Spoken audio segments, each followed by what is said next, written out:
Voila. Good afternoon, everybody, and welcome to all the participants. We are 90 people connected to this webinar. This is the final event of the JOVITAL project, and we have here a rather large panel of speakers representing partners, universities, students. We have the National Erasmus Plus office from Jordan, which is the country where JOVITAL has been focusing its work and attention. I'm Fabio Nascimbeni from Unimed, and I will have the pleasure of bringing you through this event, moderating a bit this agenda. We have 2 hours in front of us. We promise that by 5 o'clock Rome time and 6 o'clock Jordan time, we will finish the meeting, so we will not extend it. We know 2 hours is a rather long time, but we have plenty of things to tell you and plenty of stories to narrate to you about the successes and the lessons learned of JOVITAL, and also some news that you don't want to disclose at the very beginning, so you will be with us until the very end. So I would like to start with the welcome by giving the floor to the Jordanian National Erasmus Plus office, Mrs. Asma Asmadi, who will give us a welcome word, and then we will start diving into the agenda. Mrs. Asmadi, the floor is yours. Thank you, sir. Good afternoon, everyone. Dear JOVITAL partners, colleagues, distinguished guests, ladies and gentlemen. Good afternoon. I'm Asma Asmadi, the project officer at National Erasmus Plus office in Jordan. It's my great pleasure to represent the National Erasmus office to celebrate the closing of this project, which is entitled Jordan Opportunity for Virtual Innovation, Teaching and Learning. I would like to thank all the organizer and all the project partners for inviting me to this event. I will have a very short presentation representing the closed capacity building projects. If you allow me, it's only 6 slides. I will share my screen now. Sure. Okay.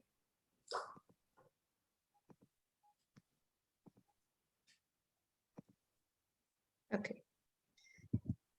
As we all know, we have so far from 2015 until 2020, we have 53 capacity building projects implemented in Jordan, in which of them 16 projects Jordan was the grant holder for these projects. We have 6 projects so far closed, specialized in digitalization. We have 4 projects, eLives, JOVITAL, Master Cyber Physical System, Geo4D, and Meditech. The outcome or the impact for this project is the 5 new programs, 3 of them are master degrees, 49 courses were developed, 39 centers, including labs, 39 centers were developed, 14 well-equipped laboratories were established in this project, more than 2,000 staff and students were direct beneficiaries, rather, whether they have training or enrolled in the courses or using the equipment. 9 national reports were also published by this project, 8 books, and more than 45 disadvantaged students were reached. These projects, all the 6 projects, help in establishing a lifelong learning frameworks in Jordan, new teaching pedagogies and methods, establish network with non-academic community, adoption of Bologna process here in Jordan, higher education institution in Jordan, and they definitely improve the competences of graduates to match the labor market needs. They reach disadvantaged and vulnerable groups and promote the e-learning and simulation. We believe that the impact is much more than this, but we only have this number for now. And the full impact national impact study will be published, I believe in June or July. And we will have all the quantitative and the qualitative indicators analyzed in this impact study. Thank you all for your listening. I will not make it any longer for more than that. Thank you, everyone. Thank you very much. Thank you very much, Asma, for this overview. Actually, it's good to know that it's not only JOVITAL working in this in Jordan. We are in good company with other projects, and it's also very important for us to have you here. So as a sign of, let's say, commitment, it will be important now that the project is finishing, that actually the most interesting part starts now, no? To see if the project results can be sustainable in the long run. Yes. And we will surely need your help, of course. Of course, we would be happy for that. Thank you very much. Thank you very much again for Thank you, everyone. Okay, now we dive now into the project with a couple of presentations. I'm asking already to all the speakers and friends to try to stick to the time, because as you can see, we are many people, many voices, as an international project like this should be, but we need to keep the time. So let's hear now from the University of Dresden with some Tawile, which I always have difficulties in pronouncing your surname, about the project itself and its main results. So Wissam, I leave you the floor. I saw you shared some pictures on the story of the face-to-face meetings of the project. Now I'm leaving you for a story about JOVITAL. You're muted.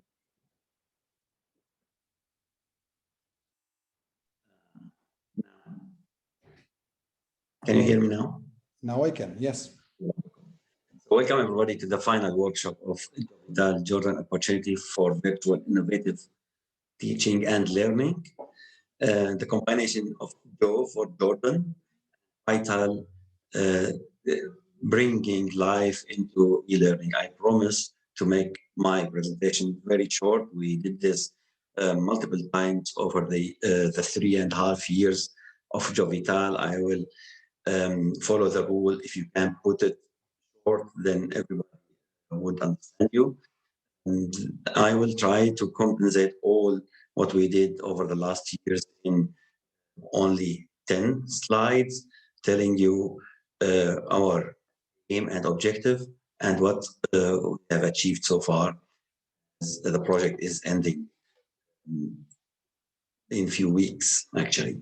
So for those who don't know JOVITAL so far, we are 4 European higher education institutions and 5 Jordanians higher education institutions. The TU Dresden, Technische Universität Dresden, where I work, is the grant holder of this project. We have Coventry University, UNIMED, higher education institution union, let's say, not a university, which is interesting for networking for our objective of this project. And we have ISSBS from Slovenia, an experienced business school, particularly in quality assurance and quality control. The 5 Jordanian partner universities are distributed around the country. The local coordinator, let's say, is the Princess Sumaya University of Technology, PSCT, and we have Jordan University of Science and Technology just in Irbid. We have German Jordanian University in Daba. We have Al Hussein bin Talal University in Ma'an and Tafila Technical University in Tafila. So you see that we are spread over the country with a very specific purpose, let's say, to reach as much as possible of our target group. I would like to apologize for Professor Eric Fo, the of our information management chair at Dresden. He is now in a parallel kickoff meeting of the next project, let's say, which also focuses on virtual collaborative learning, or concept of virtual exchange and in virtual social learning, as I will tell you in a second. Finishes. So to make it short and clear, I studied before in Damascus, in Syria, and I'm aware of the academic culture and circumstances in the Arab countries. Jordan is very similar to the Mediterranean or the Middle East area. In these terms, we had a very limited physical mobility. It was almost impossible to travel abroad for many students and even academic staff. And we did not have a large number of international students, which made our international exposure and experience during our study programs very limited. On the other hand, as you all know, there are still frontal teaching methods that are applied in that area, where I found that the Technische Universität Dresden, where I work, already developed a very interesting concept for enhancing higher education experience, not in terms of introducing new software and hardware, new technology only, but also focusing on the pedagogy and the didactic to include the students in interactive social learning experience. And once we have this virtual over the internet, so we can make an international higher education experience, something called virtual mobility, virtual exchange, and we have a concept called virtual collaborative learning that was promoted during the project. In some other scenarios, it is called COIL, Collaborative Online International Learning. But the main scheme is, or the focus is, to bring the students to talk and exchange information with peers from outside their universities and their country. So we focused in this project, welcome Professor Shaw, we focused in the project on the students and the main target group of this activity or the activities of this project. We want to bring them the international learning experience even without being able to travel. Nowadays, this is more and more relevant. It's really nice to see that our project, our activities and our results are just on time, just on the right place. Because of the COVID-19, this is the only way to have social learning experience through the internet nowadays. So we also would like to share our knowledge. Sorry, yes, Wissam, they are telling me that your voice, some people are hearing your voice with interruption. Can you try to close your video? Maybe this will help. Okay. Thanks. So please tell me if you cannot hear me, or tell Fabio. I hear you well. I don't know the others. Okay. So our target groups are the students, the teachers, the academic staff, bringing them to exchange with their peers abroad, in the European Union, of course, not only in the higher education institutions, partners of this project, but the aim is to provide them with new experience or the lessons learned we have in the European Union in implementing higher education experiences using technology focusing on the aspect. For the universities, it is important to benefit from this project by having the network being part of a network for virtual mobility. So what we achieved in the last 3.5 years, we thought multiple times that it would be difficult or sometimes impossible to achieve the results in specific work packages, let's say, particularly because of Corona. But on the other side, particularly because of Corona crisis, we achieved a very high impact, I would say, or as you can see on our website from the testimonials of our students who benefited from this project. First of all, we shared our knowledge with our colleagues in Jordan, from the 5, not only from the 5 partner universities, but also from other universities and NGOs. We organized training, academic staff trainings. We organized 2 observation visits to Dresden in Germany and Coventry in the UK. Unfortunately, last visit to Celje in Slovenia was impossible because of the crisis. The other target group, the main target group, is the students. We organized VCL, Virtual Collaborative Learning, modules or activities. Our colleagues in Jordan integrated mini VCL projects in their regular academic modules, which is something very new, I would say, and the students also say.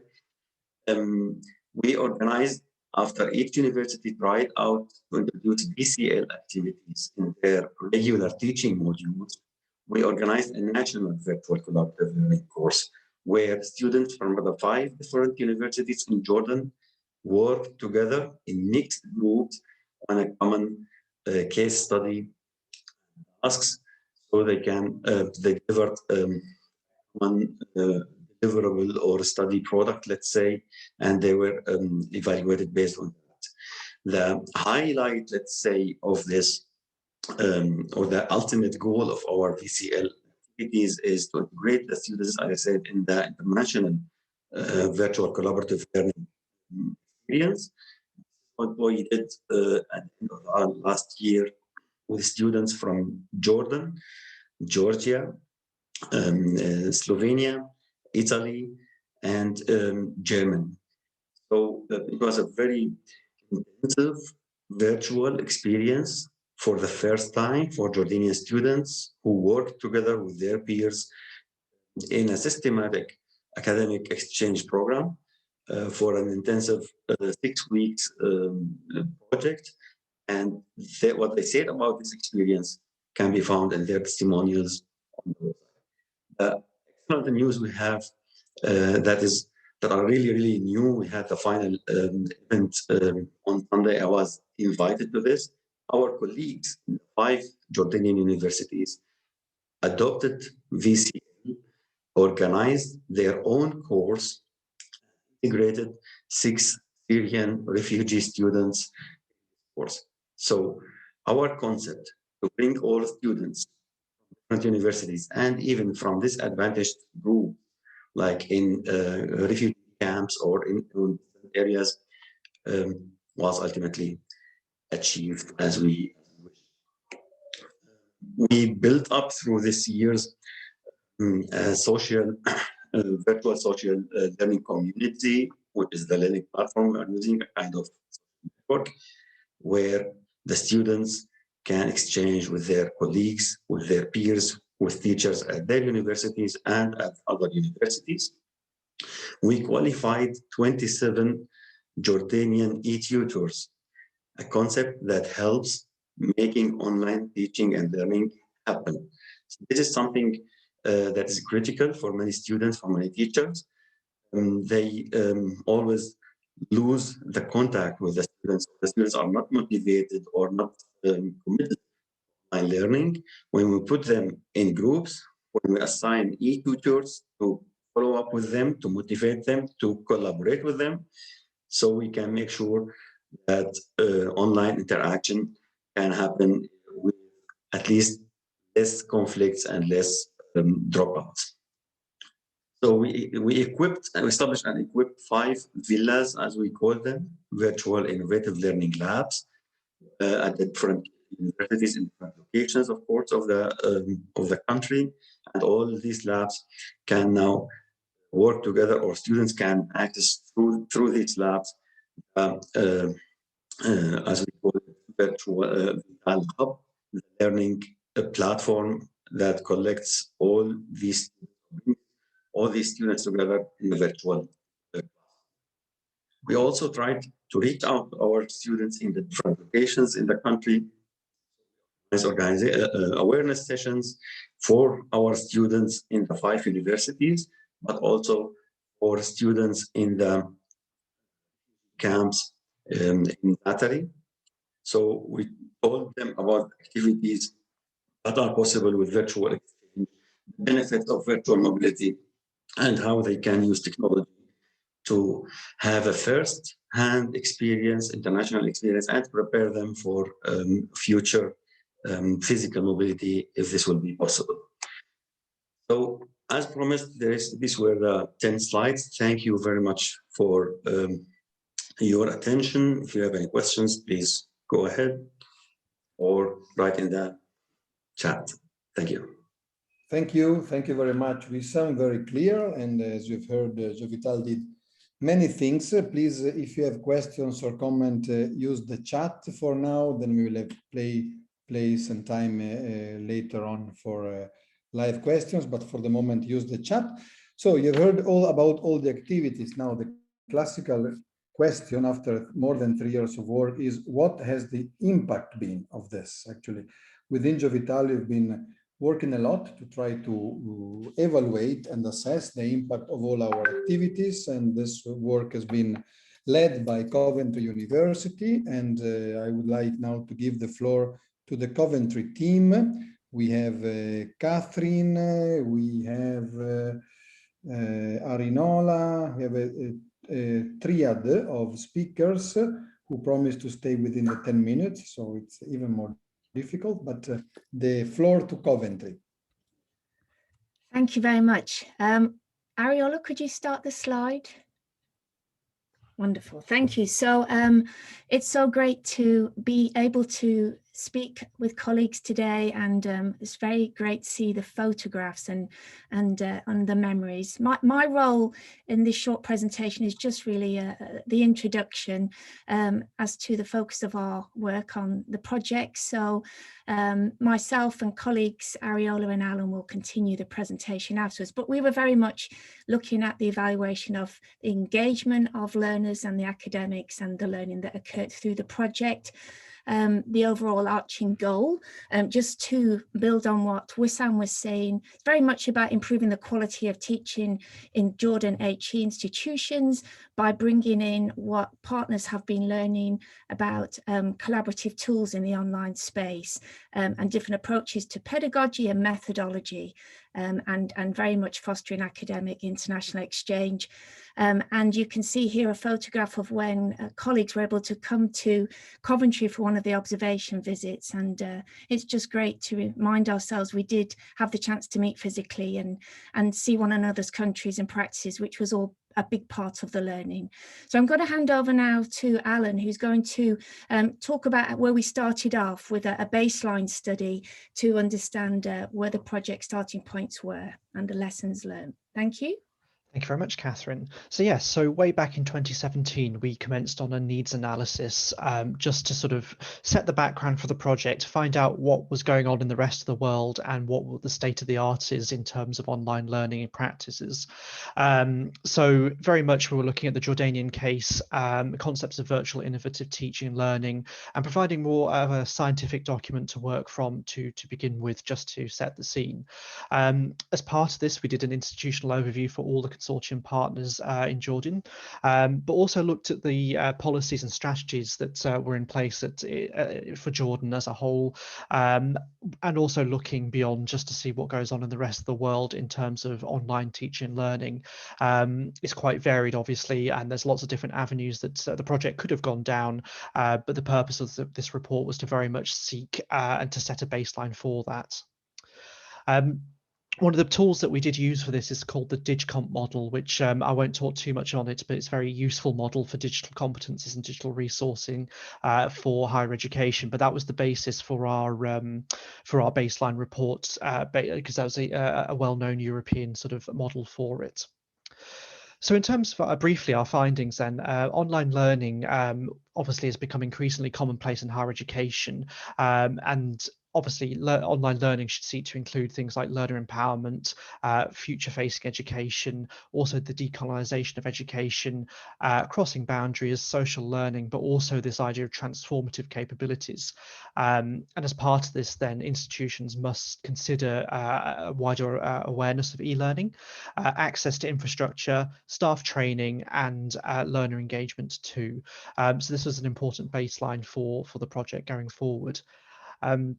In terms then on state of the art, the idea behind online teaching is very much around using the online space as a tool and not as a complete solution. So what we're hoping not to see is that there's a temptation sometimes with online learning just to dump content, to dump videos and dump sort of teaching and learning content online without necessarily having quality activities to support that.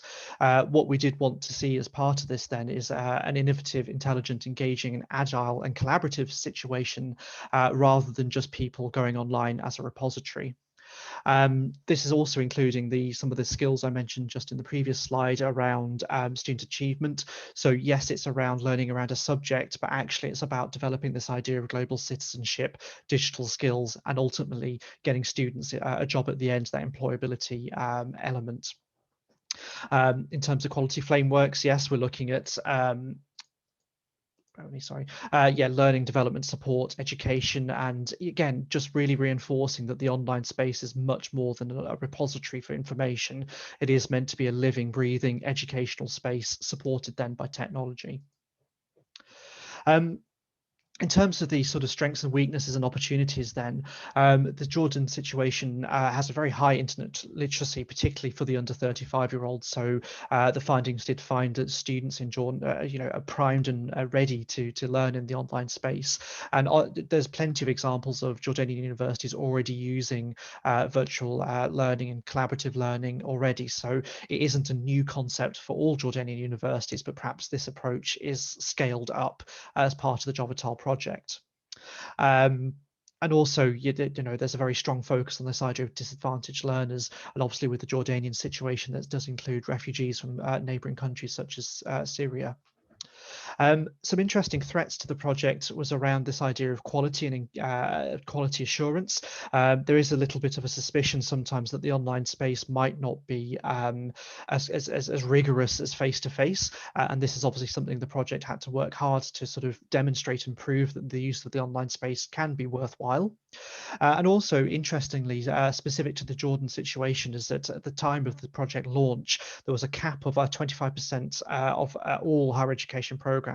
Only 25% could be online. Obviously, COVID did challenge that and tweak that, but when the project first started out, we had this to navigate as a project.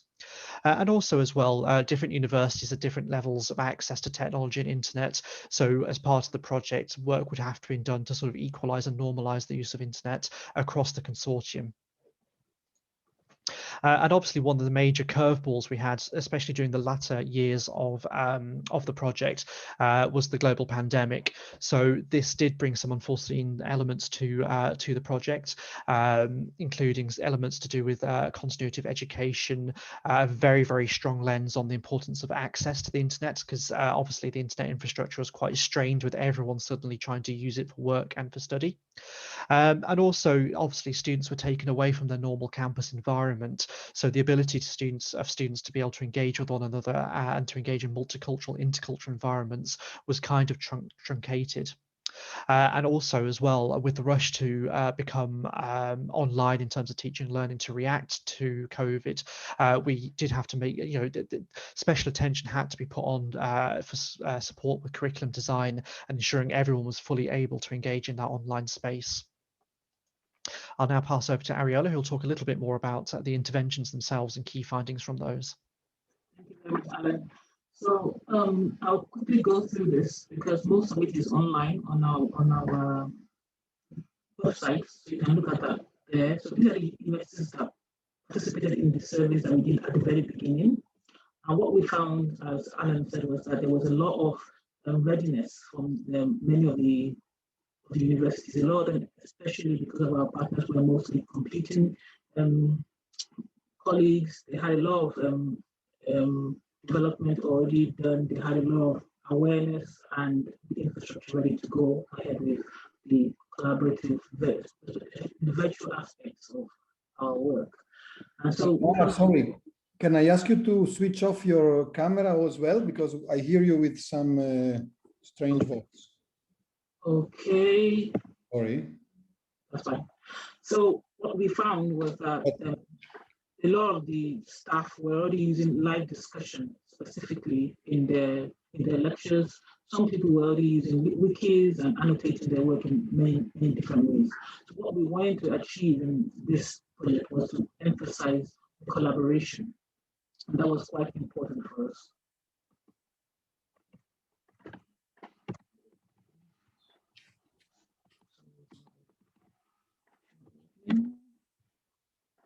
Sorry about this. Okay, there we go. So we found that we had to focus on key areas, and these are the ones that we did for the interventions. First of all, we went to explore what people understood by online learning, by online teaching specifically.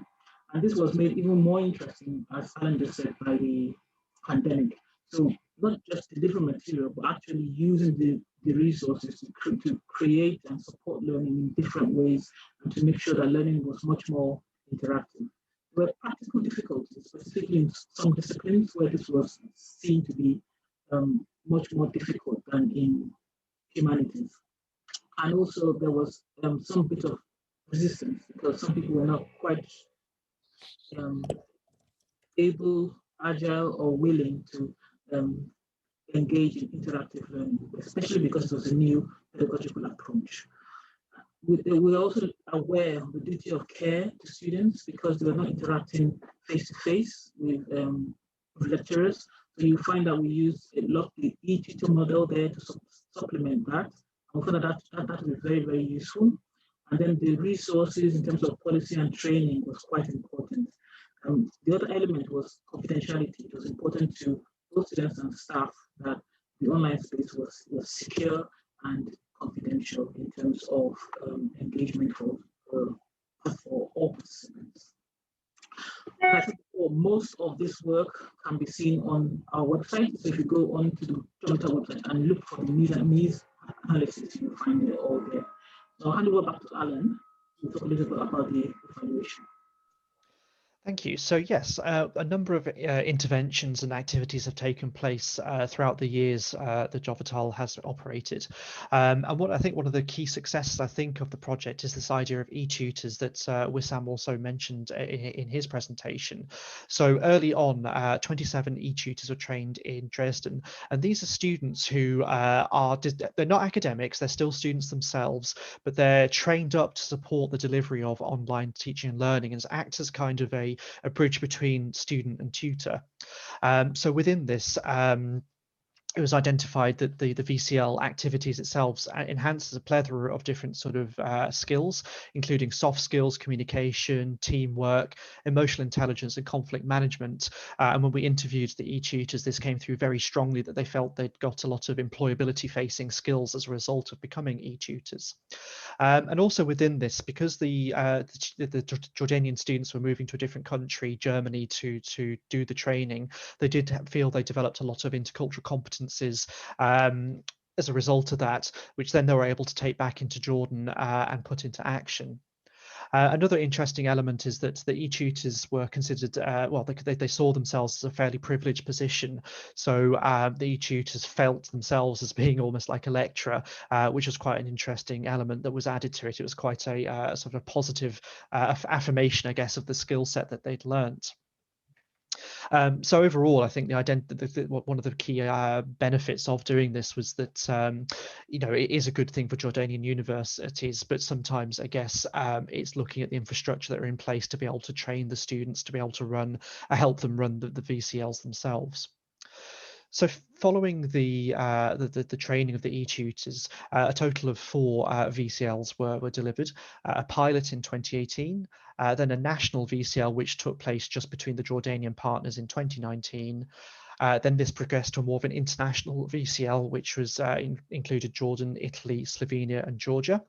And this culminates to a very recent VCL, which was led entirely by the Jordanian universities in the consortium, which focused on Jordanian students and Syrian refugees as well within Jordan. So what you can see there is kind of a progression of working with the European partners to get the skills in place and the baseline, then progressing through to the Jordanian universities taking control and delivering themselves. In terms of the more positive findings, then, that you know, the VCL's setup, we do find that the structure of the activities and being able to plan around the activities in advance do help the delivery of this and make it more worthwhile. Also, the use of the online space and the use of the consortium, you know, there is space there to design tailored activities and tailored needs of the students. Sometimes there is a little bit of tension around timing with different time zones, and also pressures with teaching and learning activities in person. And again, this is something that I think we have to consider quite carefully with using online spaces. But the use of the online space is quite flexible, I think, and does allow for some flexibility there in terms of finding the best possible times for content delivery, whether or not it's synchronous or asynchronous. Another thing that was very useful, and I think this is proven time and time again with online teaching and learning activity, using icebreakers at the start are a very good way to introduce students together and sort of diffuse any tensions or concerns, I guess, at the beginning of an activity. And it allows students to get to know each other a little better before going into the activity itself. The length of the VCL is also quite important. Obviously, it needs to be timed right, so it's not too short as to be truncated or less meaningful, but also it can't be too long as to drag out, because then in terms of commitment and the student's ability to engage over many, many weeks is called in question. So again, finding that sort of happy medium in terms of length of the VCL is quite important there to ensure success. The communication support was quite interesting because the majority of the delivery of the VCLs were in English, and again there were questions there around whether or not that was the most appropriate way of dealing with it.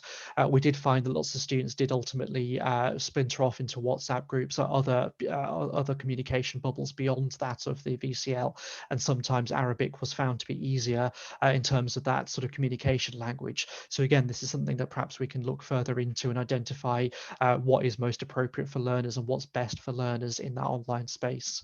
And of course, as well, the relevance to the students. Students need to be able to see that the VCL is important. And sometimes this is where the idea of soft skills can be quite challenging. So if a student has that mindset of, I'm here to learn a subject, occasionally introducing these ideas of softer skills, intercultural competencies might be met with a little bit of hostility. So again, spending that time as part of that introductory sessions and working, I guess, as part of the icebreakers, is to introduce the students to the idea of wider learning and wider sort of upskilling of the student. And again, I think some of the initial data we found that this idea of linking the activity and the competencies to the idea of employment is quite important. Students seem to resonate very strongly with this idea that I am learning a skill for the purpose of finding a job in the end game. So I'm going to pass just briefly back over to Ariola for the final few slides. Thank you very much, Alan. So I'll quickly whiz through this as well. So we found a lot of unforeseen circumstances, specifically that the students were using their skills beyond the project. So a lot of students were using their skills, especially in intercultural skills, not just in the VCL or in the COIL, but also in their everyday lives, and taking all of those skills around learning from each other, learning with each other, learning to learn for themselves into other subjects and other areas. We found that this was very important because it helped them to understand interactive learning more and understand how flipped classrooms work. There's a lot of challenges with this because it's a lot more difficult to design something for an intercultural group. There needs to be a lot more planning, support for the students, and the design actually can take more time and care. So all of these things were very, very important. But at the end of the day, the students and the lecturers involved found that they were able to develop skills and competencies in a much more practical and broad way. So for us, the key learning points were that online learning is quite important, but it's not really just about using the space to dump material. We found that there was a lot of work to be done in terms of using the space and technology to ensure that students were gaining global skills, were gaining intercultural skills, were able to address what the UN calls global challenges, and so that they can become graduates, citizens, and be ready for the job market. A lot of our e-tutors actually said, you will hear this later in the webinar, that they found that this kind of working, this kind of learning empowered them and made them much more work ready. And finally, for the future, we think that from what we have learned from JOVITAL over the last 3.5 years, that there's a great appreciation for VCL or collaborative learning, and a lot of people recognize the soft skills, the communication, the teamwork, and all the other things that that imbibe and gain from learning in this way.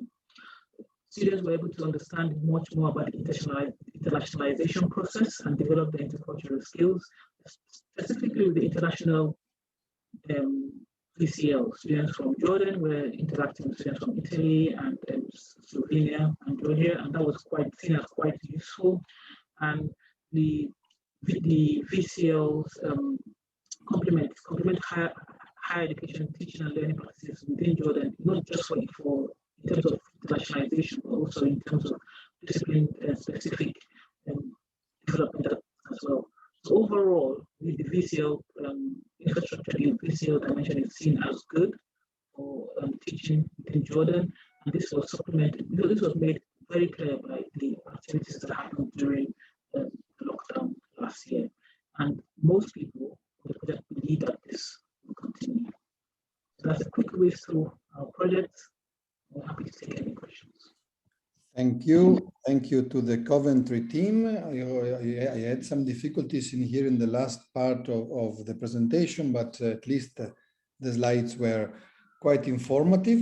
We are already getting some delay. So I would like to propose, well, I will respond to one of the three questions we got, and then I will ask the Jordanian partners who will come after this presentation to try to tackle the other two questions. So regarding the question by Mohammed Munawar Azan, the question is, can you provide support and development to the University of Yemen in this aspect to move towards electronic education and e-learning and virtual collaborative learning? Now, the answer is, of course, JOVITAL was focused on Jordan, but the experience of JOVITAL is precious and has been developed and designed thinking of other universities as well. So if you are a university from Jordan or from other countries such as Yemen, please stay here with us, because later on you will hear a bit about how to implement this in your university, or get in touch with us, as Alun was telling you.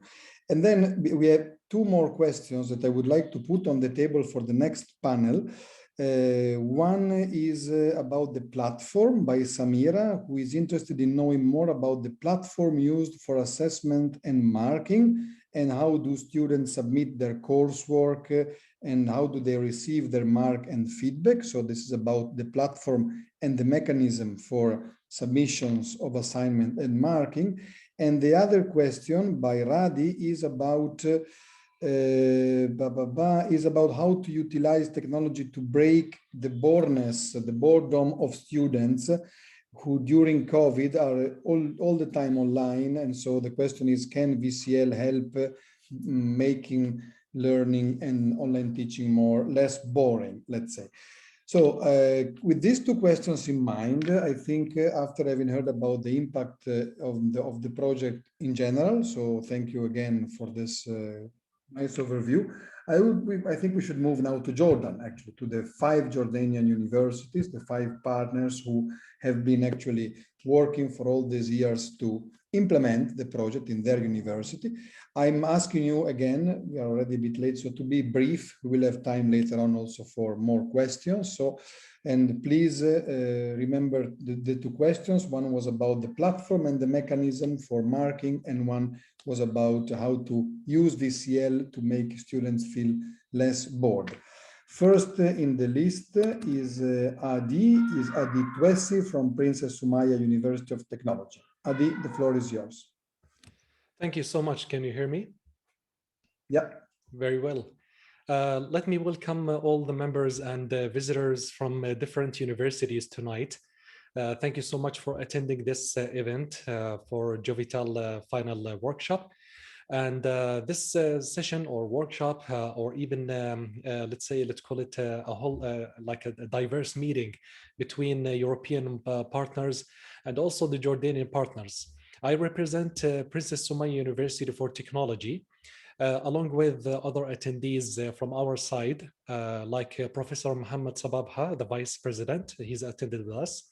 And also Dr. Wadi Hamadin, the head of the international office, along with many other instructors that I've seen in the attendees list.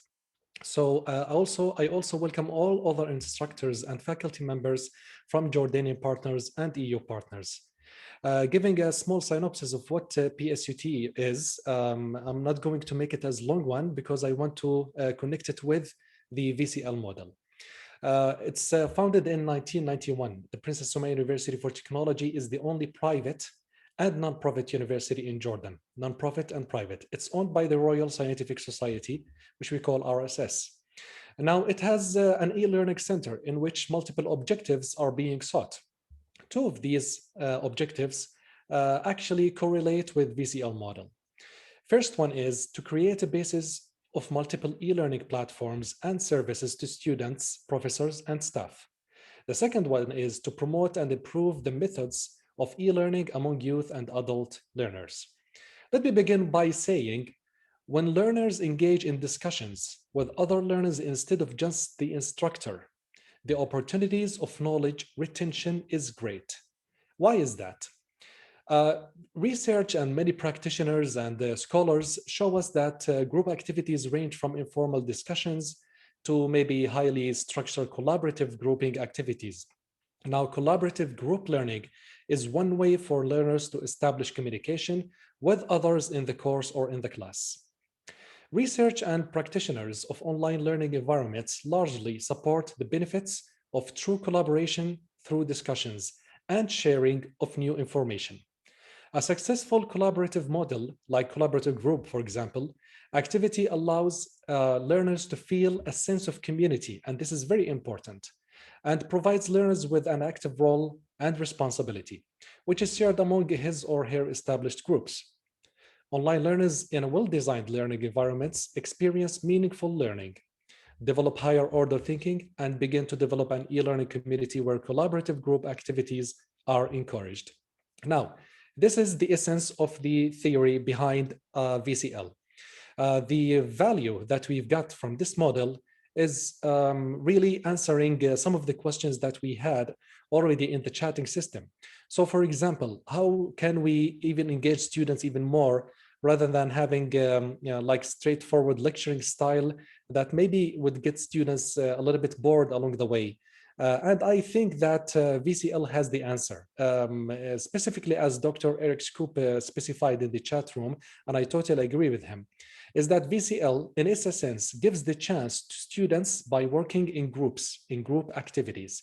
And in these groups, they begin to challenge each other. Each one of these students come with a different background, with a variety of knowledge and experiences, and then they cannot wait until they meet with each other and share these experiences and fill in the gaps between one and the other in the real or under the umbrella of one topic related to the course or to the main VCL course that they are taking. So having the conversation between the students themselves, in addition to the conversation and discussion that they already have between themselves and their instructor. More to add on top of that is having the e-tutor. Now, e-tutor role is really vital in this case, because they become some sort of a facilitator between the instructor and the course and the different groups as well. So having multiple e-tutors will really help in giving the opportunity for the instructor to try to catch up with the course development, building more coherent homeworks, projects that would really benefit in the objectives of this course. That's as a beginning from my side. I would leave the microphone to the rest of my Jordanian colleagues so that maybe we can have a little bit of more open time to answer more questions via chat. Thank you. Fantastic. Thank you very much, Ali, also for answering to the questions. And thank you also to Eric, the project coordinator from Dresden, also for answering in the chat. So it's great to see different conversations are going on at the same time. It feels like being in a VCL moment. So thank you for making this a reality. Now the floor is for the German Jordan University, Mohammed Daoud, for a brief description of the impact in your university. Please, Mohammed, and let me just ask to you also to be as brief as your predecessor to try to make space for everybody in the room. Thank you.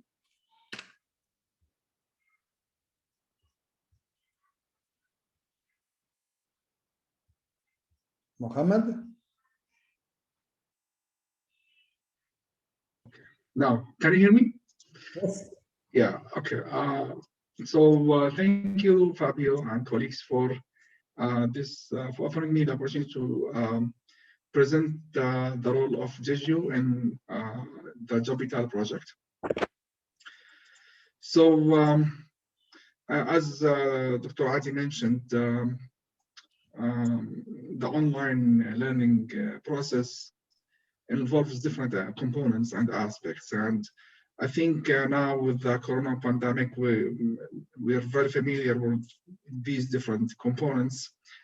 The use of these components varies between institutes, and it really depends on the experience level. Before corona pandemic here in Jordan, the use of online was mainly focused on sharing content and multimedia, now with the push of this pandemic, we moved forward into the use of this technology as the backbone for our learning process during the past year.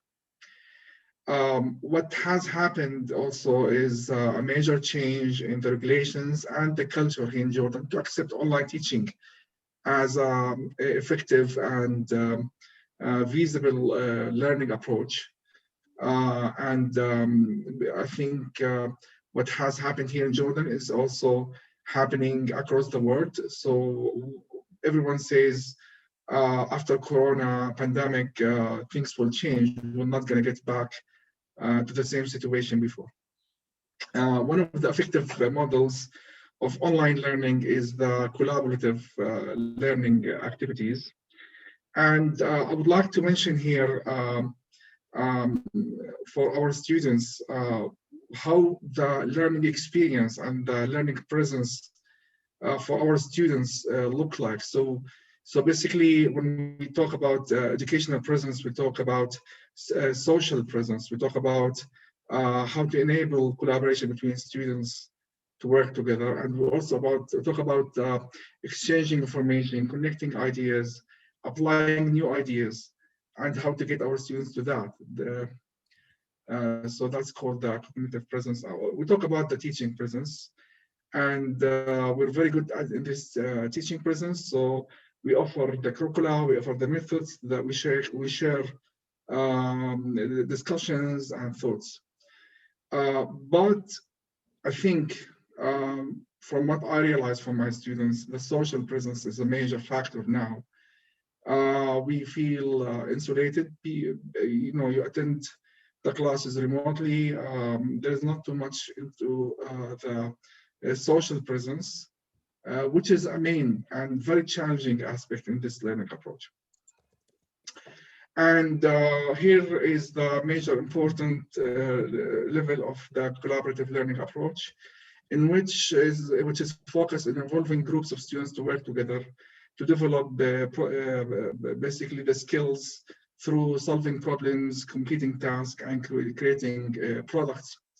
So with this approach, we can basically, as part of this learning process, we can basically make the students work together. We can establish very solidly the social presence and the cognitive presence in which students work together. They can collaborate with each other. They can feel the social of the classroom that we missed as part of the face-to-face learning. So it's a really nice model. It contributes to the other online learning models.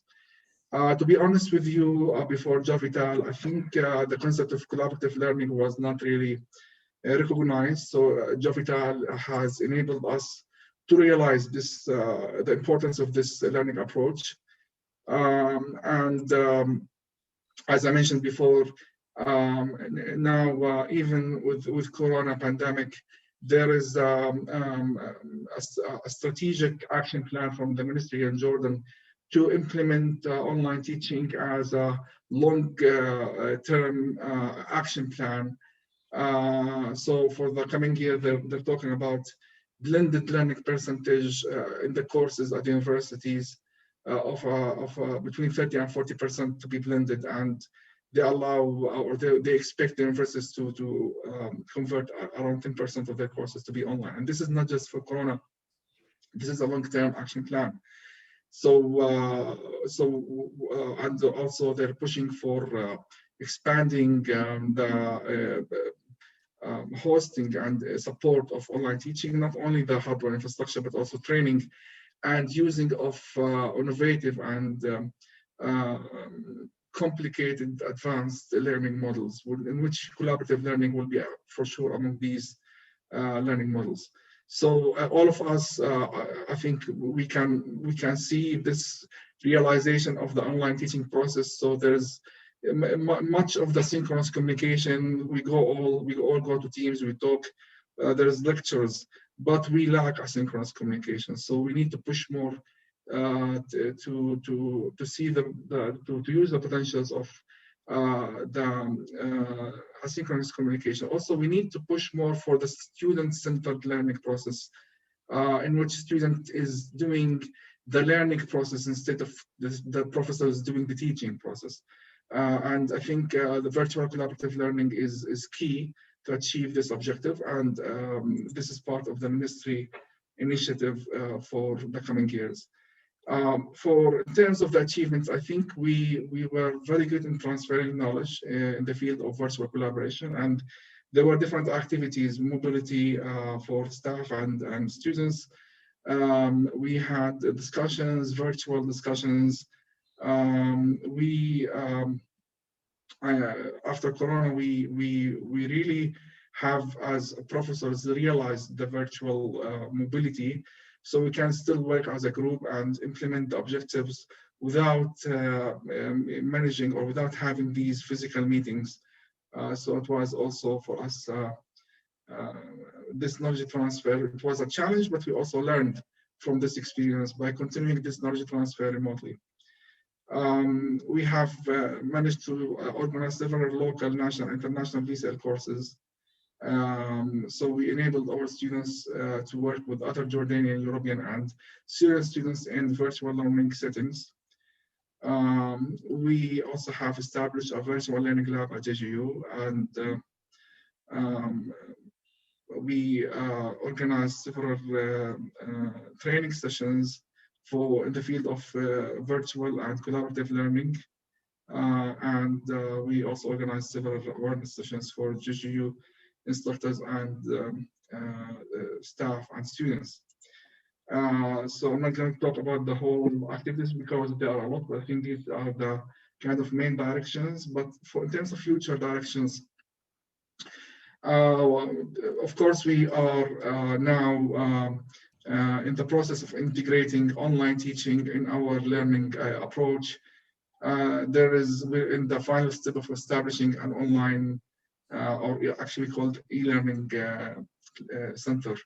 And as part of as a university, our goals is to integrate and adapt the online learning approach, different models, all different models, not only the synchronous communication that we see through these Teams meetings in which the professor is doing 40 or 50 minutes of lecturing. We would like to push more for asynchronous. We would like to push more for the student learning process. And of course, VCL will be a key component of this direction. Also, we would like to continue our collaborations with our Jordanian and European partners in the JOVITAL. And we hope we can continue in the field of virtual and collaborative learning, as well as other collaborations in the field of online learning in general.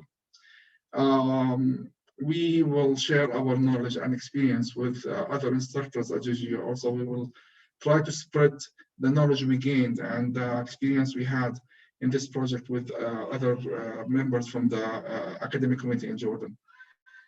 So I would like to thank all partners in this project for the great experience we had. Also, I would like to thank our professors, students from all different institutes for their commitment and the excellent time we had. Any project has gains, and we can sometimes there are things that we would like to improve. I think JOVITAL was really in the perfect timing in which in the middle of the project, the Corona pandemic, actually sadly has spread across the world, but as a side effect of this pandemic, people have realized the importance of online teaching, and JOVITAL was there to be one of the main and key projects here in Jordan to contribute to the efforts to expand the capabilities of Jordan universities in the online learning process. Thank you so much. Thank you very much. Thank you very much, Mohammed. Now it's just for you to know, you're also receiving compliments from some students through the chat. So it's nice to see also some students confirming the goodness of the experience for them. Actually, most of the questions are being answered through the chat, and and there are quite a few. So please let me know if you would like me to read them out loud, or if you are okay with this. Basically, the importance of design is coming out, the fact that VCL can be applied also to practical and practical subjects, for example, like performing arts. There's a nice example from Coventry there. So I think it seems that this is a self-organized chat, and I thank all the speakers for providing answers there. So I would like now to go on with our tour of Jordan, now moving from the German Jordan University. Thank you again, Mohammed. I would like to move to the Jordan University of Science and Technology. Mustafa Ali, if you want to briefly give us some highlight of the experience of JOVITAL from your university point of view. Yeah, thank you for introducing me, Fabio. I share the screen. I'm not going to talk really in details about the results here, but at the beginning, let me say my name is Mustafa Ali. I represent Jordan University of Science and Technology, who worked on this project along with some other instructors and staff members. Just as one of the well-known universities in Jordan, we have a well-accepted e-learning system here, and the services that they provide actually for the university is good. And let me say, they are kind of sufficient.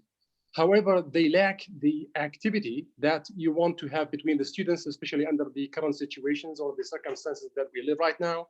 So motivating tasks with open solutions, that you want to give to the students to be solved in multidisciplinary teams who can collaborate asynchronously and flexibly, which is the thing that we had in mind, especially for the activity that was, one of the major activities that we had in the project, or we planned for the project, which is, designing a course where we can have also, our Syrian students also, be active part in this course, which is the thing that we did at the end here that we'll be talking about briefly now.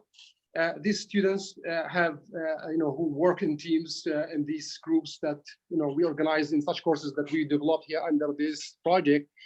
They have different backgrounds, experiences, and targets. The nice thing is that this is what they learn through the discussion, because, whatever you give them to the lecture is not going to be good enough, for the experiences that they seek, especially, the hands-on, let me say, experiences. So the nice thing is, with the many activities that we attended with our students, either, the activities, that represent courses that were developed or led by TUD, or the ones that we organized ourselves, like the local course, or the bigger national course that we finished, just like 2 days ago.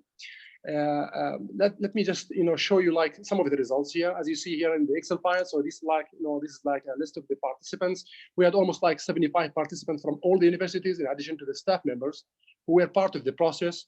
So we had like many statistics, the tasks, they represent like different assignments. We also measured their activities based on the meetings that they used to also organize themselves, to discuss the aspects of the assignments that we used to give them.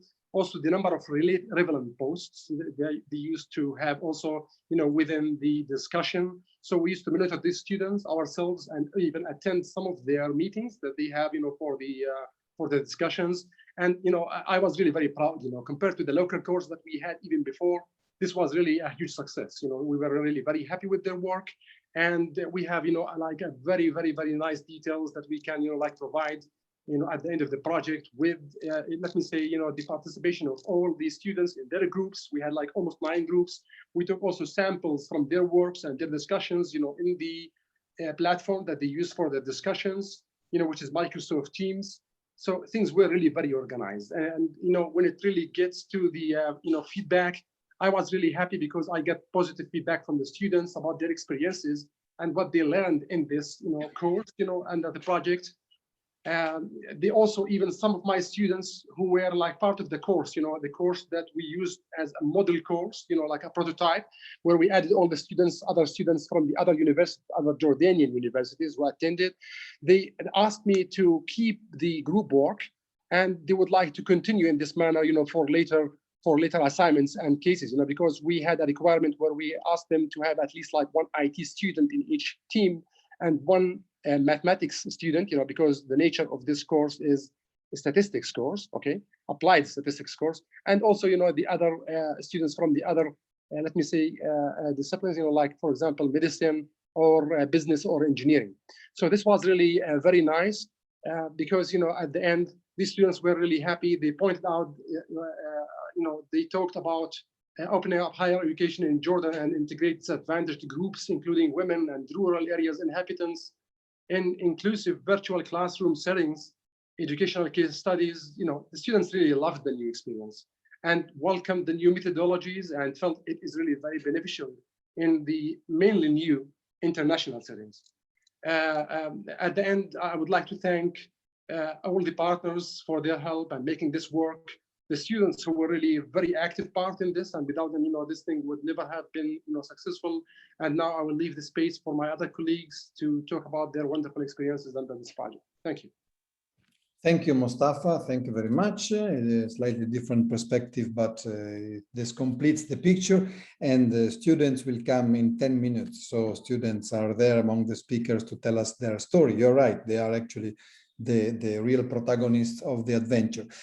We move now we virtually go now to Tafila Technical University. We to hear from Butina, Prof. Butina Alobidien. How was the experience in your university?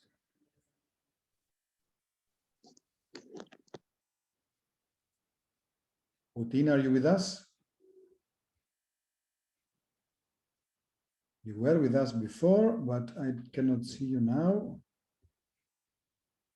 So maybe there was a connection problem. So we move to Muder Almlani. There you go. Good afternoon, all of you. My name is Dr. Muder Almlani. I'm from Central University.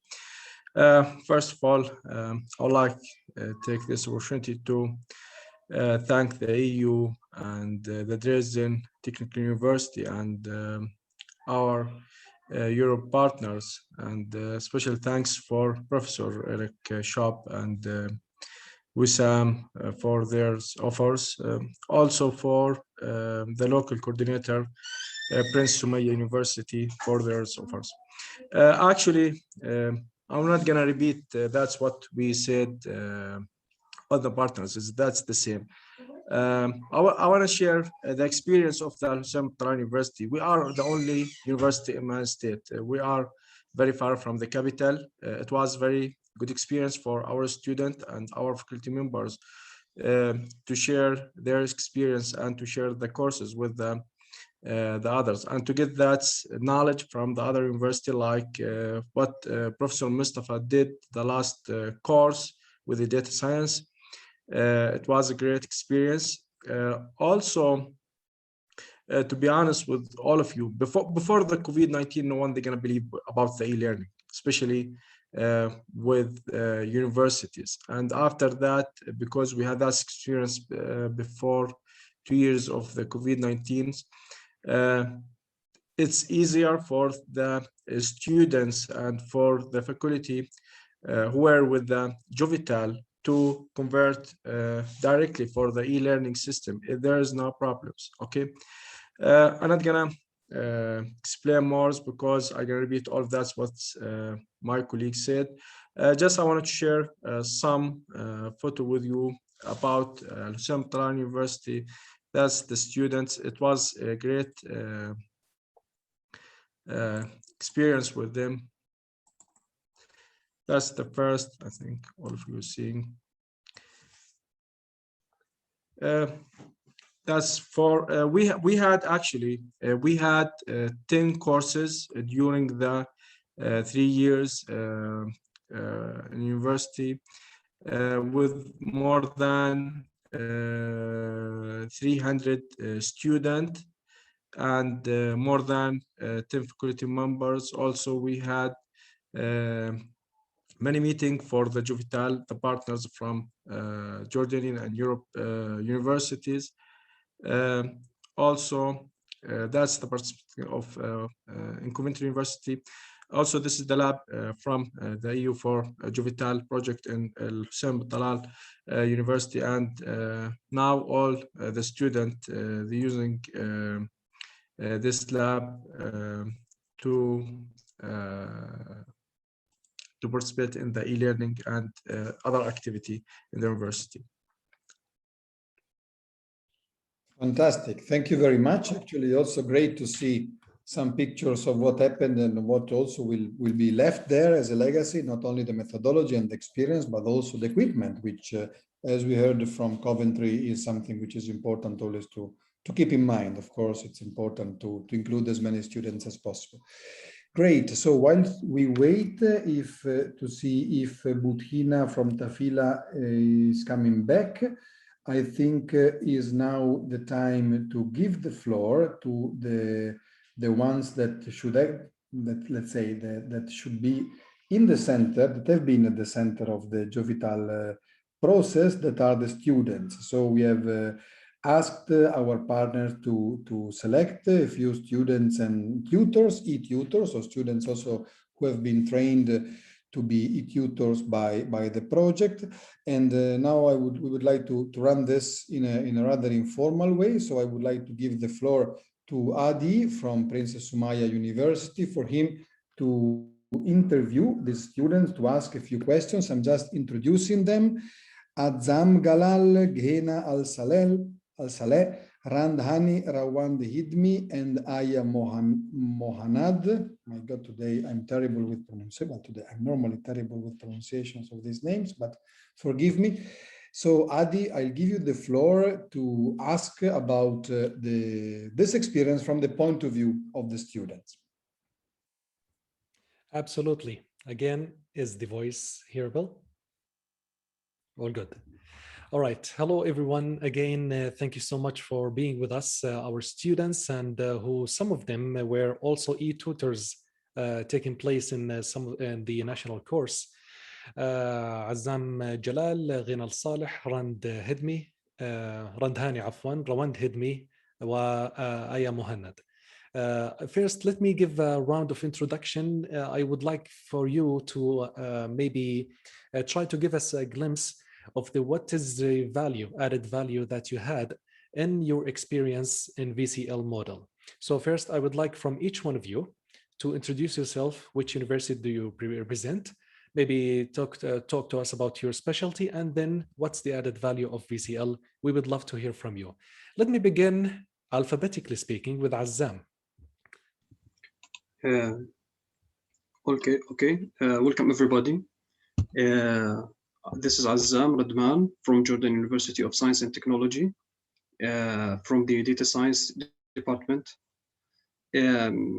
Actually, the most important thing I learned during the time I spent in this program is how to be an effective team member when you have colleagues from different cultures. It was really good to have some kind of mini real environment in which you can practice some of what you have learned.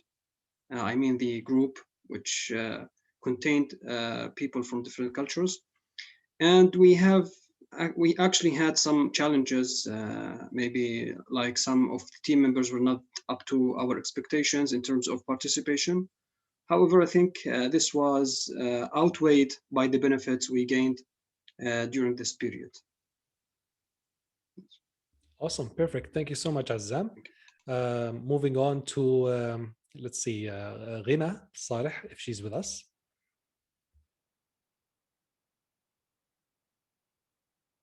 Yeah, I think she's here. I think Ghina also sent us that it may interfere with some of her job tasks that she's doing today. So I'm going to give her some space to be prepared. Moving on to Randhani. Ms. Rand. Good afternoon, everyone. Good afternoon. Go ahead, Rand. This is Rand Agha, a Master Data Science student at Just Jordan, and I'm happy to talk about my experience with JOVITAL as a group member. My role was including organizing meetings, encouraging members to participate in discussions, discussing topics with evidence, and writing conclusion on JOVITAL website. And I learned a lot from this experience. I learned how can a situation have many points of view and none of them is wrong. For me, most of my group were IT people, so this experience helped me knowing people in my field. And the most interesting part for me was exploring and reading about word culture. But at the same time, I did face challenges, including inactive member engagement, and I had to find another way to communicate with them. Another challenge was managing Zoom meeting to fit a group member schedule, but I highly recommend adapting VCL model. Thank you. Thank you so much, Rand, that you actually also answered one of my upcoming questions about the challenges. This is sincerely true, to be honest, with even the time differences that sometimes we find it even a simple one, but it's funny that it becomes really challenging at sometimes, even when you move all of your work tasks, not only courses and educational material online. So I echo you on this one. Moving to one of my favorite students, ex-PhD-ters, Rawand Hidmi. تفضل يا Rawand. Hi, I'm Rawand Hidmi. I studied Business Information Technology at Princess Sumaya University for Technology. I'm currently a research assistant at UNESCO. So first, I would like to sincerely thank the members of JOVITAL project for allowing me to be part of this very sophisticated program. For the values that I've gained, team spirit for sure. And secondly, the ability to simplify information and tasks between team members in a way it's understood by students with different patterns of thinking. And as well as solving conflicts and motivating students, motivating those who are not motivated to do their tasks. All of that helped me, especially at my work, because I'm currently working with cross-functional teams. So thank you very much. That's really helpful, Rawan. Thank you so much for the introduction. Moving on to Aya Muhannad.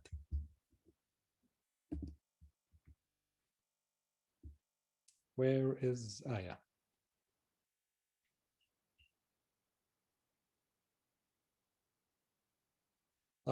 I don't see Aya with us. Maybe she cut off, but maybe I can move on with the next topic. Is that to maybe see if, depending on the real added value that you had as students and maybe as e-tutors for some of you, what would be the challenges of applying this model in Jordanian universities? I would like to hear from you, as you are the center of this whole teaching method. Feel free to kick in by your ideas. Rawand, you're muted. I think the ICT infrastructure in Jordan is lacking. However, I think we need to allocate sufficient budget to reinforce the capabilities and the skills of the professors, especially on the technology management. I see. Azam, you mentioned that you are from the big data or data science department. Do you see this model applicable to other departments maybe? Since you've mentioned this is one of the challenges that you faced is the capabilities maybe with different students. Yeah, I think that depends on maybe the department itself. Sometimes you need a lot of practical activities to be engaged in your teaching system. So in these cases, you will have to have some meetings face-to-face in which you can give maybe you give your homework or something like that, in which you can see the performance of your students and correct some mistakes. But for me as an IT student, I think this module works perfectly. We can do everything from home, and I think it will be more efficient for us in terms of time, in terms of maybe budget and so on. It will be much more effective for us to adopt this kind of teaching system. One follow-up question for you, Azam, because you highlighted a really important note, and I will then move the microphone to another participant, is that when you faced any difficulty by, continuing on the working on the same topic, even though with having different experiences, can you share with us an example of what happened in one of the groups and how did you manage to work together to solve it? Actually, we had a lot of activities during this program. We were given several tasks that needed some kind of like critical thinking to be approached. In some cases, the task was to analyze a situation in which a conflict arose due to cultural variation. We needed to discuss about the best solutions to such problems. In other tasks, we were asked to give like or create a story and have good discussions. So I think having a platform that in which you can participate and ask and answer questions is really effective in the educational process as a whole. Fantastic. Randhani, do you have something to share with us in this matter? Like, can you share with us an example of a difficulty or an activity that you had in one of your classes? Actually, one of the difficulties that I faced was involving in the course itself. Like when we were involving and discussing topics on JOVITAL website, it wasn't really efficient. Like we had to move to another platform to make a chat, a group chat to discuss ideas. All right. Did you find it interesting to see or to interact with other students from other universities? Or maybe did you notice any difference by the way they understand a certain topic, even though that is the same topic and you expect from everyone that they know the same basics about this same topic, yet maybe you will find some variations. Have you faced this? Well, actually, my group were almost all of my group were IT people, and some were with a business background. So we like shared the same knowledge about topics. The variation wasn't very obvious. That's it. Okay, great. Well, thank you for sharing your experience also. Let me ask also Rawand with sharing maybe one of the examples that she faced or encountered in her group. Also from the perspective of an e-tutor, Rawand, what would you have a comment about that?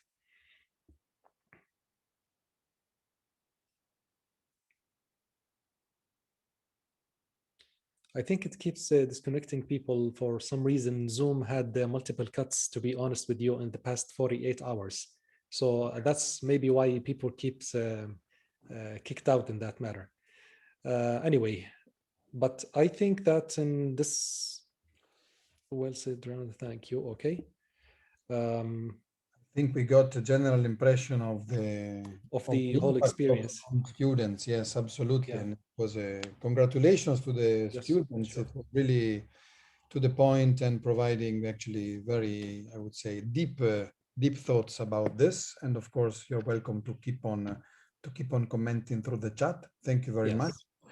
And thank you also, Adi, for the moderation and for pronouncing the name so nicely with respect to me.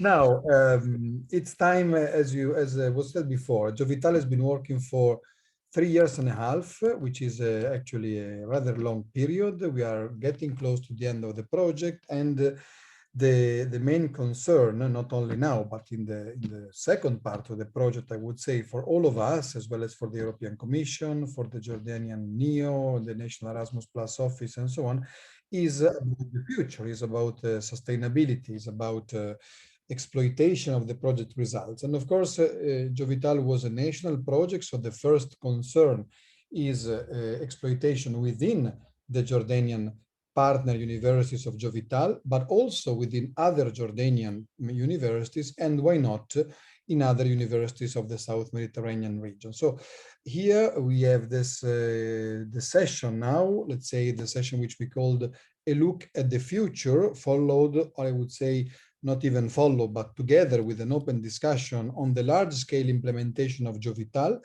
where actually I would like to talk. I will ask a few questions to Adi Tuessi, who is the local coordinator of JOVITAL, so has a specific understanding of what universities could do to implement this, and to Marcello Scalisi, who is the UNIMED director, who is, I would say, a larger view on the South Mediterranean region and on what's happening today in terms of use of technology to make mobility and learning more inclusive and more innovative. So to give a bit of rest to Adi, I will start with Marcello. And I would like to ask you, Marcello, we heard a lot about the potential of technology for making things smoother and to facilitate the connections also without having to travel.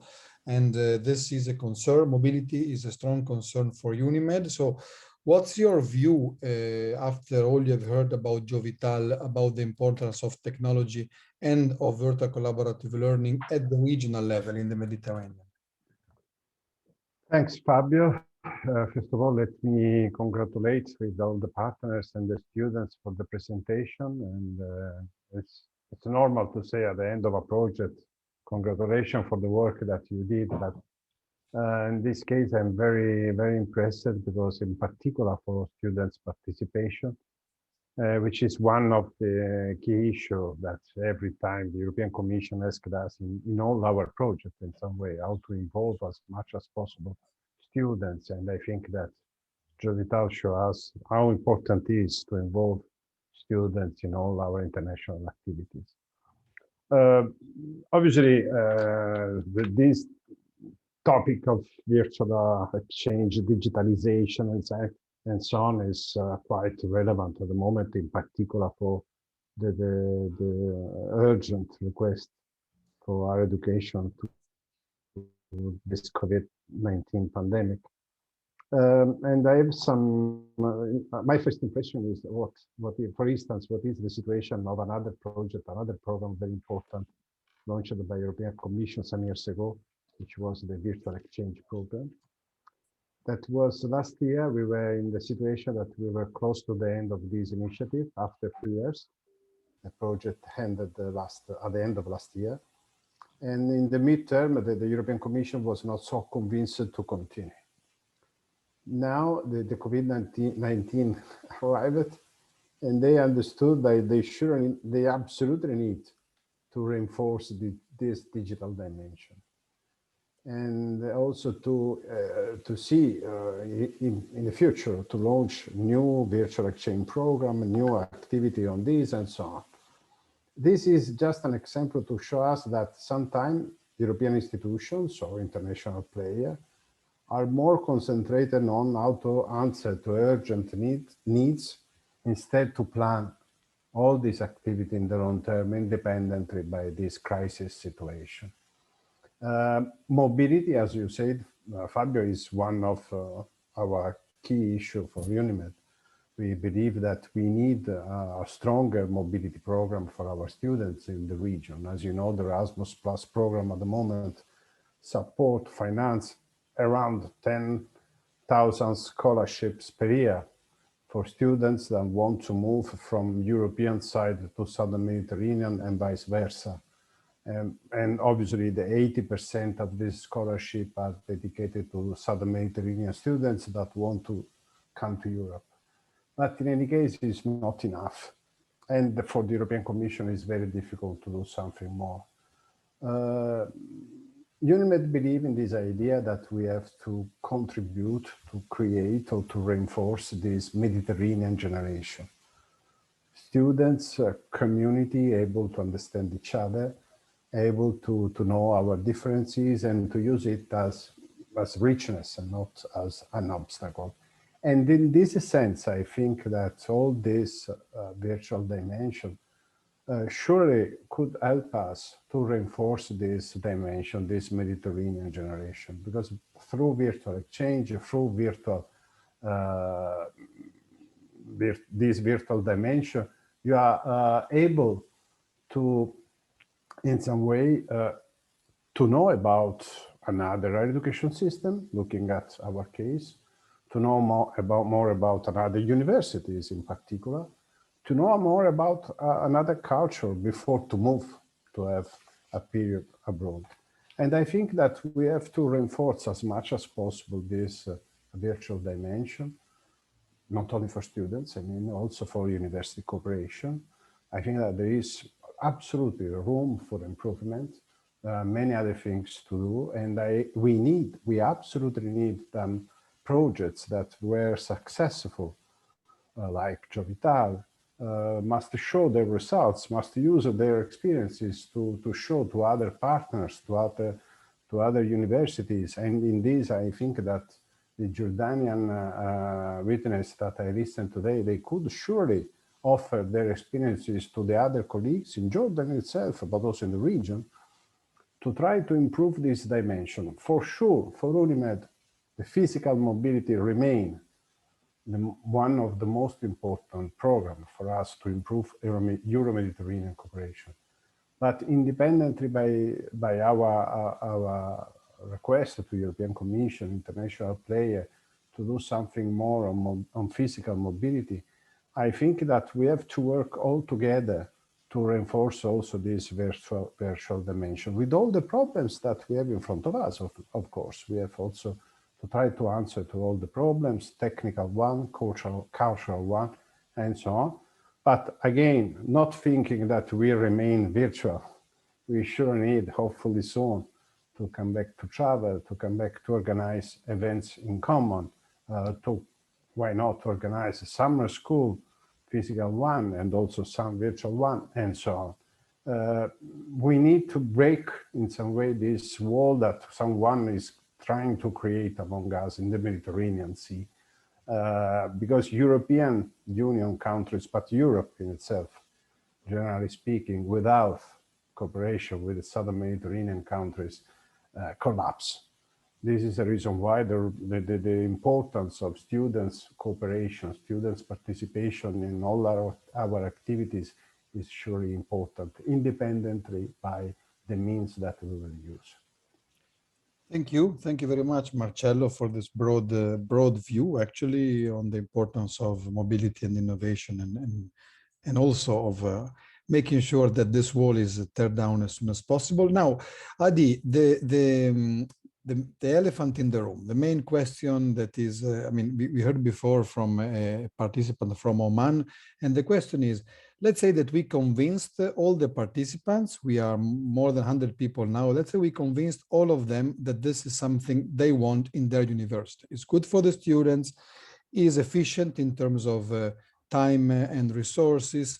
Okay, so I want to go for it. Now, what do I need to go for it? What do I need to implement vertical collaborative learning in my university in terms of capacities, in terms of also political commitment or leadership commitment, and in terms, of course, of technology, because this is supported by technology. So if you can put yourself in the shoes of somebody who is not aware of this, was not aware of this, now is hearing about JOVITAL for the first time and he wants to implement it. So what would be your golden advice?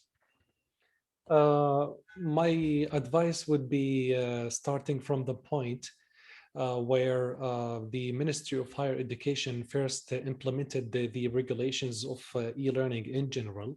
They proposed the idea of covering up to 25% of the programs or the solo course, if they want to provide it in a blended model, to be online, fully online, regardless whether it's going to be a pure online lecturing or VCL, Virtual Collaborative Learning, or any type of methodology that is implemented within online education realm. So first, in this regulation, we know for sure that this percentage was allowed. And due to the pandemic lately, the accreditation unit actually was preparing an updated version of this regulation to allow for even more than 25%, but on a program, in a strategic way to step by step take the universities in order to raise this percentage. And this is really promising. I would say regulations and laws coming from the governmental agencies like the Higher Education Accreditation Unit and the Ministry of Higher Education are now more supportive than ever for e-learning in general, and of all of its models. They are now more open to listen to new ideas. So I think this is very convenient and very encouraging, and I'm being enthusiastic here because in the case or not, I would repeat it one more time, since we've already also covered it in a previous session for Jovital. I myself, as Adi Twaisi, don't like to connect COVID with e-learning in general. E-learning has been there for more than 10 years. COVID is almost 1.5 years old. But the thing is, the way that it was implemented now in Jordan, not only in Jordanian case as well, but in the whole world, was a compulsory way.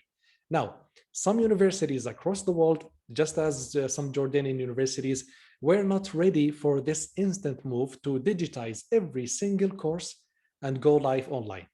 Some of them were partially ready, so they had to just expedite things in order to do some risk management and then hop into the online education model. And a few other universities were not able at all to follow up with this one. So here is a highlighted problem that each one of them who would like to apply VCL in their educational system or educational, I would say, curriculum in their universities, is to first look at the pedagogical practices, didactical practices, and maybe andragogical practices, since we're talking about andragogy as for adult learners, if it's a university for higher or graduate studies only. That's for sure. Now, what does that mean is to even train the instructors to be able to use these tools properly and to also implement them in a very good fashion. We need, and therefore, a deeper understanding of these different models. Say, now since we're focusing on Jovital, on VCL model, then we need a deeper understanding of how VCL is different from the whole realm of e-learning. When you see e-learning in, say, e-learning in general or online education in general, there's some specific details that are related to the didactical and pedagogical practices related to VCL. One other challenge that they need to look at is the infrastructure. Now, as one of our students mentioned in the student panel, is that the ICT infrastructure is a real challenge, specifically in Jordan, for some universities. Now, that would create what we call the knowledge divide and the technological divide. Believe it or not, knowledge divide and technological divide are deeply connected with not being able to deliver this knowledge using the proper technology and communication to the less privileged students and also refugee students, which are two communities that were targeted by Jovital as well and included as one of the groups that we need to also include in VCL. That's one of the objectives that we don't need to actually omit or forget about, because it's really important to consider that many students in Jordan maybe do not have the privilege to have a constant connection, made solo for themselves for their devices in order to get access to all of these full resources, whether it's a VCL or not. The average students in Jordan, for example, shares the same internet connection with their family members. One of them is playing PlayStation, some of them are watching TV on demand. These are highly consuming services for the internet connection, and it's a really big challenge locally inside houses that we have become more and more aware of since we actually started to apply this whole experience altogether. Now, I think it's the time. If we wanted to compare ourselves as Jordanian universities with other universities in the region and around the world, it's the 4th semester that we're taking online because of COVID, which is fine. Do we have to repeat the whole thing all again? Do we have to keep lecturing online and that's it? Is there any opportunity to raise this bar? Yes, yes, and yes. I would begin with no, yes, and yes. So no to the question is that, are we going to keep doing what we are doing right now? The answer is no. Yes, and yes to yes, there's more opportunities. Yes, you can do much better. There are multiple models out there, and the invitation is really open for VCL now more than ever to be implemented in Jordanian universities. Going back to my very first point, regulations and laws are now more open. They have a room for support for VCL model specifically, especially that they kept the idea of promoting to the Jordanian universities the ability to make a consortium between multiple universities together in order to conduct a whole online program, a fully online program. That being said, it's actually connected directly with the essence of VCL. Imagine these universities as creating multiple groups with their students, working together in these multiple groups in one course that is related to one of the programs. So you have the umbrella of the law, and you have the umbrella, mechanism or the engine of this VCL model that I think has a really big chance now more than ever. And yeah, I think I'm reaching a time limit here, Fabio. Please stop me at any time, but I'm going to stop myself now to maybe allow others for questions and etc.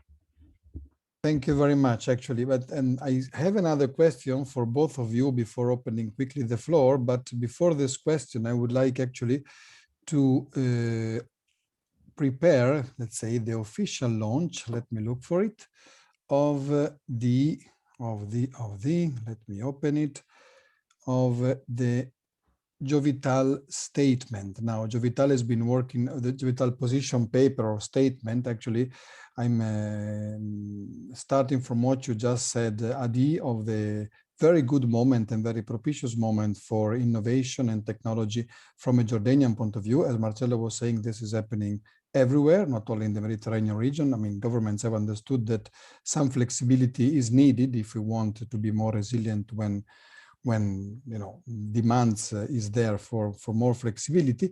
And from JOVITAL, apart from having prepared the conditions for, as we said, any other university, and we have a wiki, we have a number of links and tools so that people who want to implement this in their university can do it. We have also developed this position paper. It's a mini position paper, a very humble document of a couple of pages that wants actually to piggyback this good moment, this open moment in terms of interest for vertical collaborative learning and learning in general.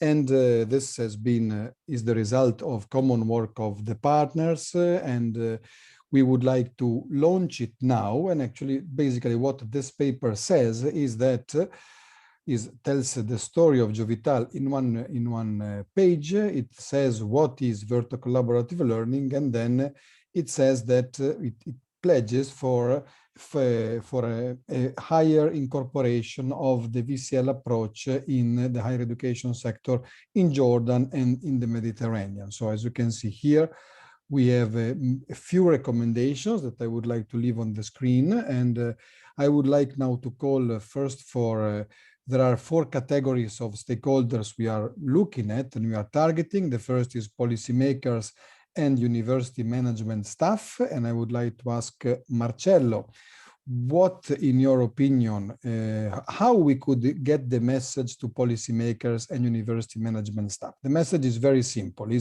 JOVITAL has demonstrated that an appropriate use of an inclusive use of virtual collaborative learning can have a positive impact of universities, as we have heard, but we need to get beyond the partner universities and the friends of JOVITAL. So The first two are policymakers and university leadership and management staff. And the third and fourth are educators that we know can be strong supporters, but also resistant to innovation, and students that we heard before. So I would like to ask Marcello for a feeling of the first two stakeholders, and to Adi later about the second stakeholders, and then we have a couple of interventions requested.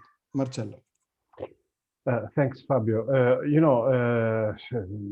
It's not an easy task to address messages, and generally speaking, to our counterpart in European institutions. Obviously, they are aware about the needs of improvement or innovative solutions, and they are trying independently by the current situation that to do their best. But the topic of how to arrive with the right message to them is very difficult, because time by time we organize meetings, conferences, and so on. And what I see in my personal perspective in UNIMED in particular, but looking at our region, that if we are able to show that the students' participation, in particular coming from Southern Mediterranean countries, is active enough, and is that the students are asking us to do something more and to continue in the way that we are trying to do issue through YCL or other instruments and so on, I think that it's surely better than to write letters, or to try to organize bilateral meetings among us, or to send letters from the president of UNIMED or some rectors and so on. Statements and position paper are surely important, because in any case address a key message to the right interlocutors. But I think that on the back of to reinforce this message, we need to show that students are with us, or at the contrary, that we are doing something for our students, and students are working with us, and they found this opportunity interesting to improve their knowledge about another higher education system, another culture, and so on. I think that this is the only message that we have to try to passage. Obviously, a statement or a position paper is surely important, but again, I think that it is important to arrive with the right support coming from our students' community, and if possible, both sides. And let me say, in addition, that independently by European Union members, we are obviously totally involved with our partners from Coventry, and we are with you independently if you are in or out of European Union, if you are in or out of the Erasmus Plus program and the future development on this, and we have for sure to continue to work and to cooperate on these issues together.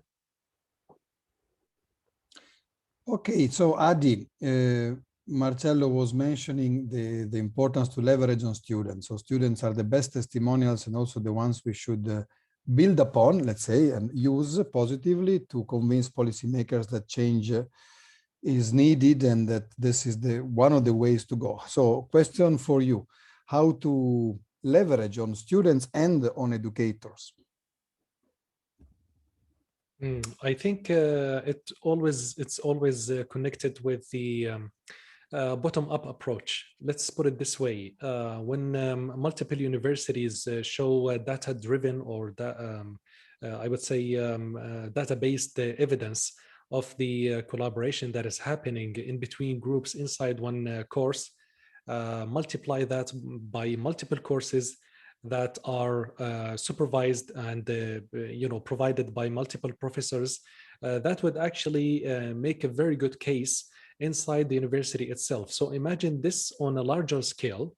If we want to expand this one to even have also more successful cases by multiple universities, this would actually gain more trust in the eyes of the decision makers. And I think that bottom-up approach is the key to answer this question specifically. One of the also methods that to also involve, not to forget about the e-tutors. I mean, e-tutors as facilitators right now have a very strong key to success in this model, since we, for example, if I have to compare it with the currently being provided courses online, we sometimes, depending on the type of the course, use the help of a teaching assistant. Now, I firmly believe, since we took a look at the idea of what an e-tutor does and how does it differ as a role from the teaching assistant, we can also go on with multiple details related to that. And I'm open and welcoming to any other university outside of the circle of Jordanian partners right now to also conduct maybe a session to explain even with more details, and we can also welcome more e-tutors that have worked with us before to explain exactly in detail how is that different from what we are giving to our students right now. Therefore, afterwards, when you apply the first pilot, second pilot, and then you include it as maybe a small assignment, a VCL assignment, call it maybe, and to cover a certain topic inside your course. It doesn't have to be a specific topic from a certain list. You can choose whatever you want. It's all applicable. And then maybe you will expand it even more to reach a level where you can provide the whole course in VCL model. Now, you will begin to be a role model in that sense to the rest of the department. Step by step, I think it has a potential to go on a very larger scale. Okay, thank you very much. Thank you very much. This is, I mean, this combination of top-down availability and openness with the bottom-up push maybe is the way to go. Absolutely. Now, I just realized that we have with us Eric, the project coordinator, and we haven't given him the floor. Actually, Eric, you were busy in the first part of the meeting, but you have been working with VCL much before JOVITAL, and actually you have brought your experience into JOVITAL and pushed together with Wissam a lot for the project to be a success. Now, Eric, exactly, Tamari was waiting for Eric's contribution, and actually we are getting close to the end of the meeting. I had promised before not to go beyond 6, and at the same time, Adi has just offered, in case of interest, for more possibilities of exchange and more webinars, even beyond JOVITAL. As Catherine was saying, when a university starts to work with COIL, virtual exchange, virtual collaborative learning, then it's difficult to go back, I would say. So I think we can all consider ADI first, but also all the other partners we heard today as now future, I would say, facilitators of collaboration around VCL in Jordan and beyond. So my temptation would be to give the floor to Eric for some final thoughts, provided that there are no more burning questions. I've seen some questions in Arabic being responded in Arabic by Wissam, so thank you very much for this. I don't know what's written there, but I totally trust you. And so, and I've seen also debate about Britain, and again, Marcello was properly mentioning that proper collaboration goes beyond funding mechanism. So I don't think Coventry will disappear from the picture, actually. And I would like also to, again, thank you for all the impact analysis you did. So if there are no more burning questions, I would like to give the floor to Eric for some final thoughts. And for concluding this, and maybe Eric, you should be the one who should officially launch actually this statement that, I mean, it's a mini statement. There is nothing politically too sensitive, but it's a stone that we throw in the lake of innovation to see if something will move. Eric, the floor is yours. Thank you, Fabio and Christina, for hosting this beautiful session. I really enjoyed listening to all the presentations and discussions and contribution of the students and e-tutors. So it was a great event, and I hope that all participants not having been included beforehand into our JOVITAL consortium are now eager to follow up and get and keep in touch with their Jordanian partners or with their European partners for the future. I have to excuse that I couldn't start punctually because this very morning, I was heading and presenting in another German VCL-focused funding project after JOVITAL and Value X, where we are addressing Albanian universities. We are there now again with virtual collaborative learning to standardize, internationalize, and transfer and disseminate this framework solution inside our university as a standard international mobility module to be integrated into the curricula of different faculties and study programs in the next years. So that's my excuse why I was late. But I wanted to refer to this to show you that the journey is going on and it's speeding up. And the initiative you just presented here is not the end of our project, but hopefully the beginning of a sustainable continuation. And I am looking forward to our next contacts. And please feel free to get into touch with Theo Dresden if you have any ideas, if you are looking for international partners to set up a new case, a new virtual collaboration. We are very open and always interested in international partnerships in higher education, in those learning modules, as this is also our research focus. There's a high double interest from my side. So sorry that I have to finalize now this session.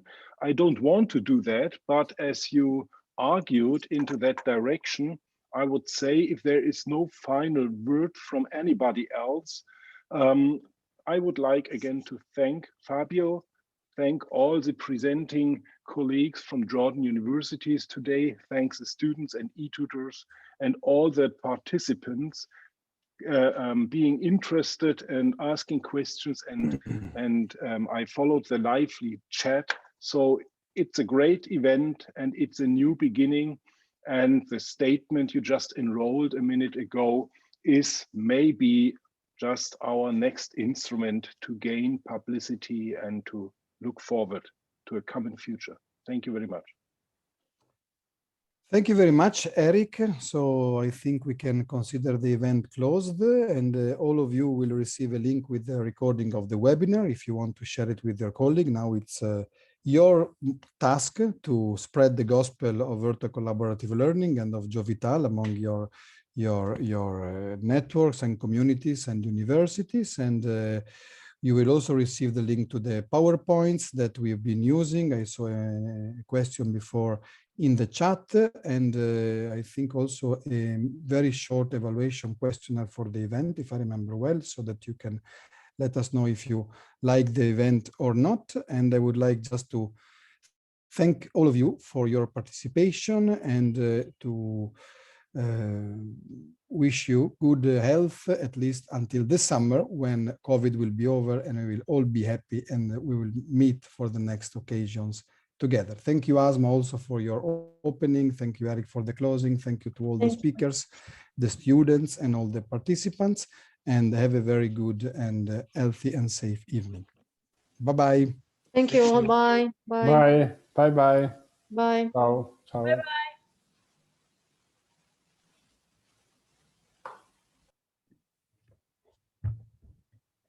Thank you, Fabio, for your wonderful facilitation.